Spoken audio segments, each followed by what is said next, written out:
बिस्मिल्लाहिर्रहमानिर्रहीम। रोज़मर्रा ज़िंदगी में काम आने वाली टिप्स। अपने नाश्ते और रात के खाने में बंद गोभी का इस्तेमाल करें। ये मोटापे को कम करने का सबब बनती है। वो लोग जिनका ब्लड प्रेशर कम हो जाता है उनको चाहिए कि वो रोज़ाना खजूरें खाएं। इसके अलावा लाल चुकंदर का इस्तेमाल भी ब्लड प्रेशर कंट्रोल करने के लिए मुफीद है। बच्चों के मैदे के दर्द में गर्म हींग उनकी नाफ में लगाएं, इससे बच्चों के मैदे का दर्द चला जाता है। अगर बालों में च्युइंगम चिपक जाए तो हाथ थोड़ा सा शहद लगाएं, थोड़ी देर बाद च्युइंगम उतर जाएगी। आटे में अगर सुंडियां या कीड़े पैदा हो जाएं तो चंद तेज़ पत्ते लेकर आटे में ऊपर नीचे डाल दें, इससे सुंडियां और कीड़े पैदा नहीं होंगे। हाई कोलेस्ट्रॉल लेवल को कम करने के लिए बारीक कटा हुआ प्याज लें और उसे एक मक्खन के साथ 1/4 खाने की चम्मच काली मिर्च में मिला लें और खा लिया करें।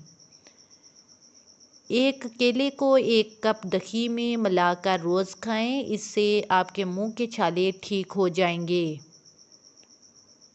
एक प्याले में नीम गर्म पानी लें और उसमें 2 चम्मच मकई का आटा शामिल करके पेस्ट बना लें।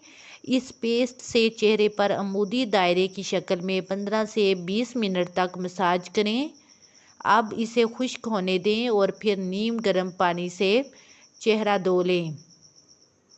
ये चिकनी जिल्द की हिफाजत के लिए इंतहाई मुफीद नुस्खा है। शहद और लीमू के चंद कतरे मिलाकर रख लें, उन्हें होंठों पर लगाएं। इसके अलावा ताज़ा सगतरे का बैरूनी हिस्सा होंठों पर मलें। अनार के इस्तेमाल से भी होंठ फटना बंद हो जाते हैं। आमतौर पर मैदे की खराबी से होंठ फट जाते हैं। मैदे में गर्मी ज़्यादा हो तो इसबगोल का छिलका 1 गिलास शरबत संदर में शामिल करके 5 रोज़ नहार मुँह इस्तेमाल करें।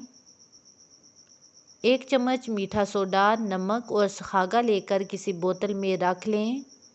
इससे रोज़ाना दांत साफ करें, दांतों की पिलाहट दूर हो जाएगी।